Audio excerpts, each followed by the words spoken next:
You have the right to remain silent and refuse to answer questions. If you give up that right to remain silent, anything you say and will be used against you in the court of law. Knowing and understanding your rights, as I have explained them to you, are you willing to answer my questions without an attorney present? I apologize about that cough, but coming back to you with another video. One of my questions I want to know is, why did the White House lie to the world?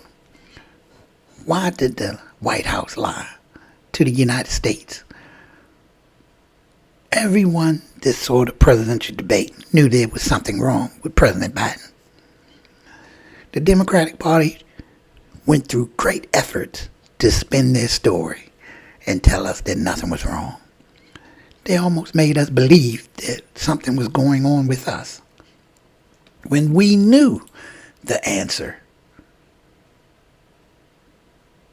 And when someone lied to you that hard, do you really think it'd be that easy to earn their trust?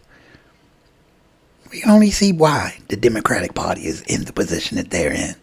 This is why they're losing their base. They're losing everything that they've worked for. Because they're lying to all of us, and they have been lying to us, and they continue to lie to us. America is not stupid. But the Democratic Party continues to teach us as if we are stupid, we are children, as if we can't handle the truth. You can't handle the truth. Well, look at the position they're in now. President Trump, King Trump, is running the world. And it's because of situations that you put yourselves in. Without further ado, let's check out this video. 37, we're going to The date is October 9th, 2023. The time is approximately 12:12 p.m. And this is the second day of the interview with Joseph R. Biden. Good morning, Rob and Mark and company. Yesterday, in the course of an exchange about types of presentations of documents, some, cover sheets, bold, big lettering, others, smaller print. There was some question that the president would like to address about just how he sees whether there are any meaningful differences between these types of documents and the way that he handled them. And so I'm just going to let the president speak to that issue, or if he would like to speak to that issue. The idea, I want to make clear that I didn't keep anything that I thought was classified. And so the fact that I said I gave back all the stuff that had borders on it and the rest, I found anything else was classified. Code word, the classification categories, I gave that back too, or I didn't see it, one of the two. That's all. That's it. I guess, Anyway. Thank you for clarifying that. I don't have any follow-up questions on that specific point right now. I just had one follow-up clarifying question on that clarification. And for the record, I should say that everyone that was in the room yesterday is in the room today. To make that clear. So when you say you gave everything back in the clarification you provided a minute ago, when, like what time period or 728 on such well, whatever I ran I'm across. asking whether you When I put was it out out of your office. practice when you were vice president? No, when I or at was the end vice of your vice president. presidency? When I was vice president, I gave back everything that I no longer had a need to look at. And it was classified. It fell in top secret or all those classifications. The question I thought you were asking me was when I was out of office, when I was at the Penn Biden Center teaching, before I got elected president, after I was out of office, what did I do with any document that I saw that was classified, that met the classification, top secret, et cetera, code word, et cetera. Whenever that occurred, I just gave that back to the staff or left it on the desk to be taken back, but I didn't keep any of those things. And you said whenever that occurred, when you found classified documents. I'm sorry, just for the record, I think he said if he had found. If he had found. He's not describing a regular practice of returning documents that he found. Were there occasions, Mr. President, after you were vice president, when you were teaching at Penn, doing all the different things you were doing after your vice presidency, were there any occasions where you found documents with classification markings? Only ones I recall were the ones that had the big writing on it. I don't recall having in my possession something that was code word or highly classified that was in the small print that occurs, and I don't ever remember that. So it sounds like, I want to make sure I understand. There were occasions where you found after the vice presidency documents that had any classification markings at all. That's really my question. I'm sorry, could you repeat the question, because I didn't understand that. Was there ever a time after you were vice president, before you were elected president, that you found documents with any classification markings on them at all? I think there was a notebook, I don't remember, that had marked, that red marker on it. Was that when I was vice president or not vice president that I returned? One of my staff guys, I don't recall ever keeping anything at all for my personal use as a professor at Penn for any reason that was marked, had a government classification. It sounds like there may have been at least one occasion where you found something, I think you described it as maybe a notebook. You guys described to me my returning a notebook to one of my staff people that had classification. You made a document like that I inserted in a notebook. No. Didn't you guys tell me that there was a series of papers stapled together that had red border on it? And it said top secret and classified that I gave to somebody to return. In the post-vice presidential period. I don't remember what period it was. Anyway, well, the point is, I've never kept anything when I wasn't vice president or president that in fact was a classified document to be used by me for any reason. So that's an important point, and we understand that point that you just made. What I'm trying to understand is, even if you didn't keep it, did you ever find it? And what I'm asking is, did you ever find anything that had classified markings after you were vice president? I don't recall finding anything after I was vice president that had classified markings on it. Okay. I mean, the simple fact that you're being interviewed pretty much tells you, or would tell anyone, that they obviously found some papers they considered classified. I mean, you wouldn't be in that room being questioned about these papers and your lake house if they did not find classified papers that someone could found, some of the people that was perhaps working on your home, and took photographs or sent them to someone or something. So, I mean, it's clearly some cognitive disease, because, I mean, he uses the word he can't remember several times. He can remember that he can't remember, but you can't remember what you don't remember. So, boy, old timers is it's a funny game. All right, this is my. You mentioned a minute ago there may have been an incident with. Didn't somebody tell me that there was a notebook that had markings on it, that had the binder that I returned, or somebody say that on my staff? A staff member. Was that when I was vice president? Or after? It was after I was vice president. And I found a book, I found paper that had that red marking on it. And I gave it to this kid who's working on my name. Returned. That's what I was referring to. Do you remember that? Or No, I just remember being told that. Okay. So if you don't remember it, I take it you don't remember when it happened after your vice presidency. Is that No, fair? we can. I guess you guys interviewed this kid asking. And do you remember? I take it also you don't remember anything about what was in the classified document. No, I don't. And do you remember anything about where you were No. when you found it? Okay.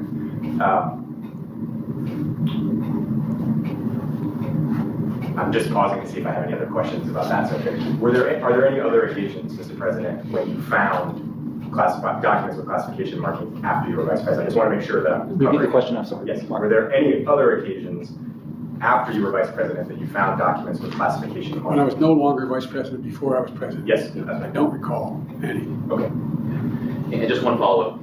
It seems to me that part of what you were trying to get across in your clarification statement this morning out of the gate was you're trying to draw a distinction between, on the one hand, cover sheets with big lettering, just let me finish my question, sir, and red color borders, things like that on the one hand, and on the other hand, smaller letter classification markings on documents.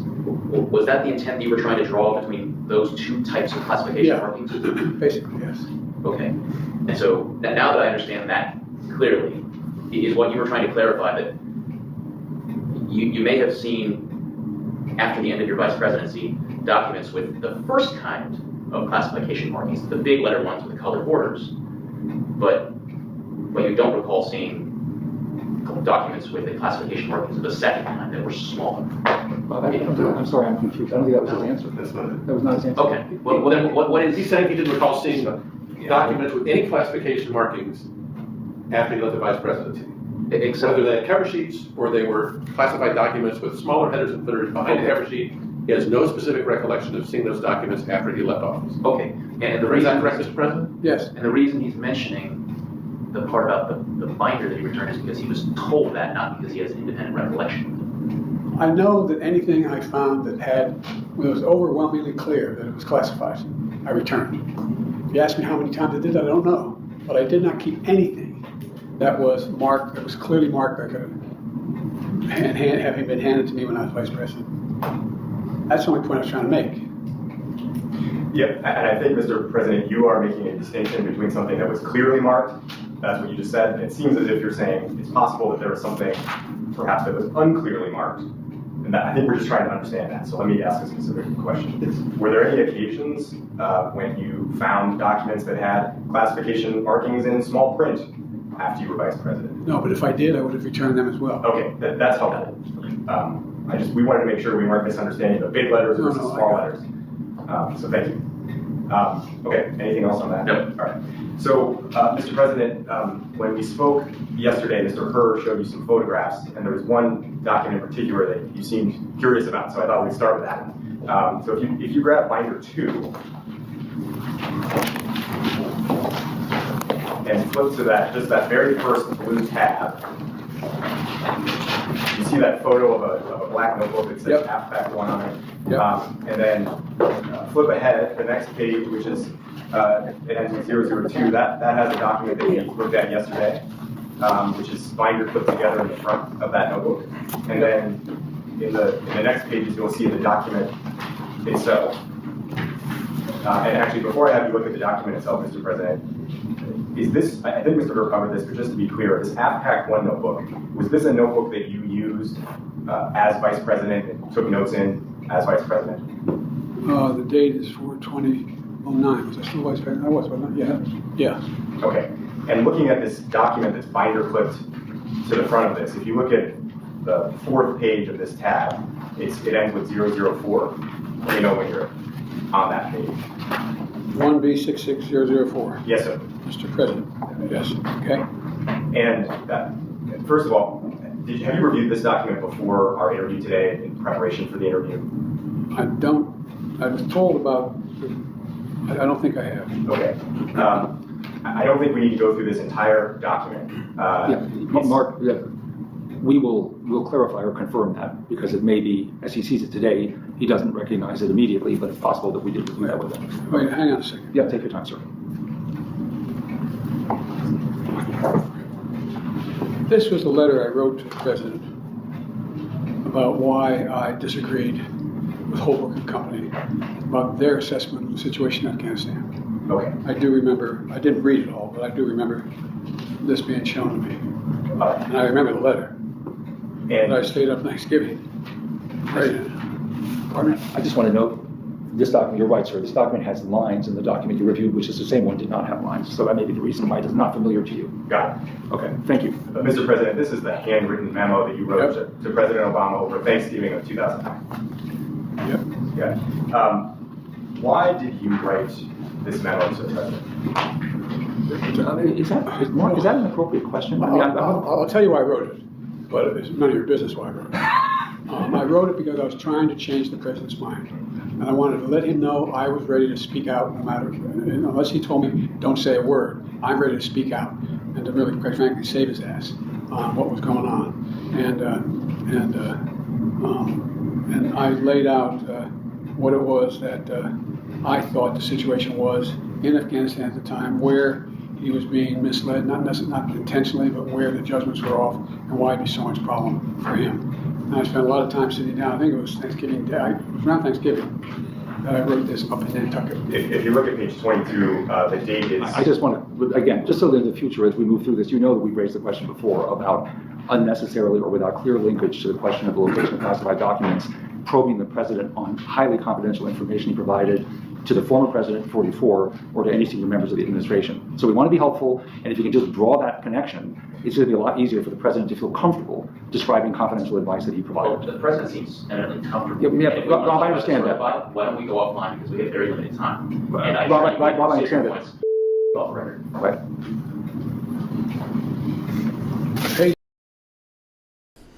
Ladies and gentlemen, who was running the White House? Who was running the White House? Who was making the decisions for the country? I would like to know. I think we all would like to know who were making the decisions that were changing our lives from day to day. Who? Page 22 is typewritten. Hang on one. Okay, Rob, you wanted to say something? Yes, so we've had, We're back on the record. Go ahead, Mr. President, sorry about that. I don't recall me producing anything that was typed or in type form. And this is NBC Kabul, subject helmet used U.S. troops. I did not write that document. So I'm not sure why it was part of a handwritten document I wrote to the president, other than when I got to him, they dug up other information that was similar to that, what I was recommending, but I don't recall the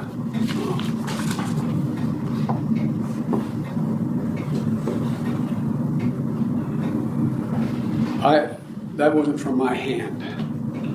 This handwritten stuff was from my hand, giving him information I thought no one else was giving him. I thought it was critical that he get to change his position on what he was likely to do based on the advice he'd been given thus far. Understood. So to me, it was very confidential because I did not want to embarrass the president. I also did not want to get into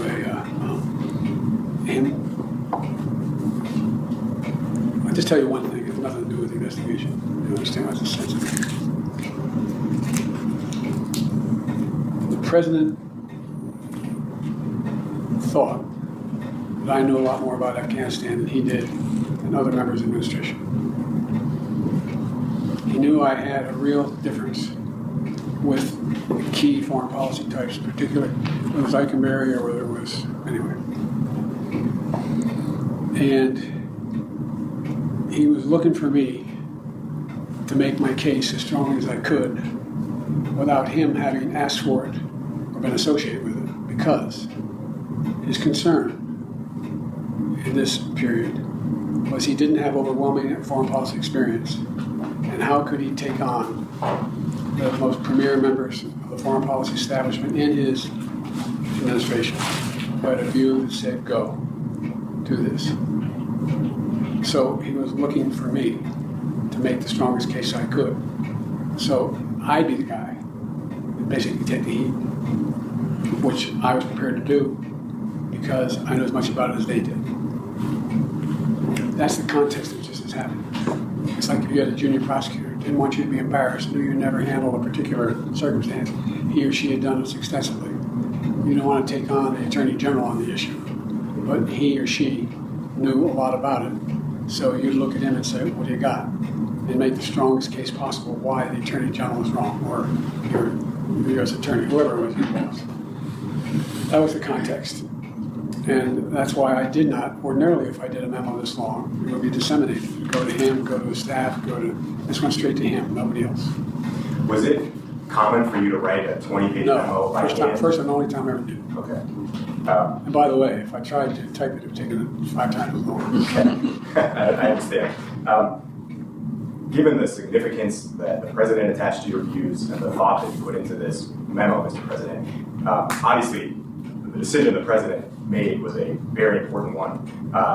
And I'm just curious whether after the fact you ever went back and revisited this memo to see how your advice. No, I know how the advice. I knew the memo. I mean, at the time, I probably could have repeated verbatim in that time period. I knew all the points. One of the things that did come from this was we got a commitment that there would be an absolute time limit set to test the theories of the guys who wanted to go in and do more and stay longer. So it wasn't just open-ended. We weren't going to put another 100,000 troops in. We weren't going to. So there was a time frame for that, which was not what I wanted, but it was better than the open-ended. Go get them, guys. Was this memo, Mr. President, was this something that you consciously kept after your term as Vice President? Is this something that you wanted to hold on to? I don't recall. Did I have this? Was this in my possession, this memo? Yes, to give you some context for this, Mr. President, it was found in the front of this notebook that's on the first page, and the notebook was found in the library at the Lake House in one of the drawers. In the cabinet. I don't recall how it got back. I I don't recall how it got back in the book because I sent it to the president. I gave it to the president. And this looks like the original. I don't think maybe there's a copy made, but I don't think so. It was faxed, just to give you. Oh, okay, that's why. Yeah. All right, now I got it. I wasn't sure whether I handed it to the president. It was faxed to the president, which I had the copy. Right. Okay. You had the original. Yeah, I had the original, and I just put it in the book, and that was it. Okay. Were you aware that you had kept it after your term as Vice President? Did you know that you had it? I don't know that I knew, but it wouldn't sound something I would have stopped to think about. The reason I ask is it's been written about. Bob Woodward wrote about it in one of his books. Jules Woodcover wrote about it in his biography of you. So that's the reason I asked, is if it was something that you wanted to hang on to because it was going to be the subject of reporting or history. I don't think it was subject to reporting, but I wanted to hang. I guess I wanted to hang on to it just for posterity's sake. I mean, this was my position on Afghanistan, and later it became discussed, unrelated to my discussion. It became discussed inside the foreign policy establishment, which I was recommending. And anyway, I mentioned a couple of books. Yesterday, you mentioned that there was a book you were thinking about writing before you decided to run for president. Did you ever consider writing a book, a memoir or anything else where you discussed the Afghanistan debate in 2009 and your position on it? Did you ever think about writing about that? no, give you my word, I never thought about that. Okay. I'm sorry. When I was talking about writing a book, I've been of the view, from a historical standpoint, that there are certain points in history, world history, where fundamental things change, usually technology. For example, without Gutenberg's printing press, Europe would be a very different place. Literally a different place, because countries would not have known what was happening in other parts of the country. Think about a stupid idea, a notion. Nixon probably would have been president where he used the television, where he sweated, I mean sincerely. He was sweating so profusely in that debate. A lot of people thought he won the debate, but he lost the debate because of his demeanor. So there's a lot of things that I think are fundamentally changing how international societies function, and they relate a lot to technology. And one of the things that I was of the view that a lot has changed in terms of everything from the internet to the way in which we communicate with one another, that has fundamentally altered the ability. I've had this discussion with the press.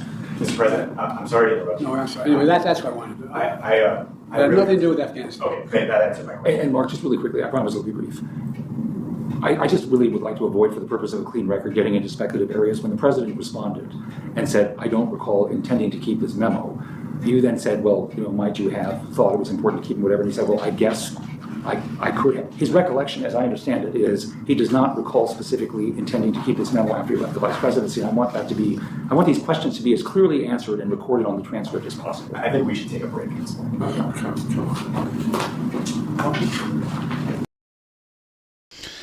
All right, that was another clip of the interview between Biden and her. This is the part of the interview, day 2. All right, I'm going to end it there, and I'll end it with God bless America. I'll see you next time.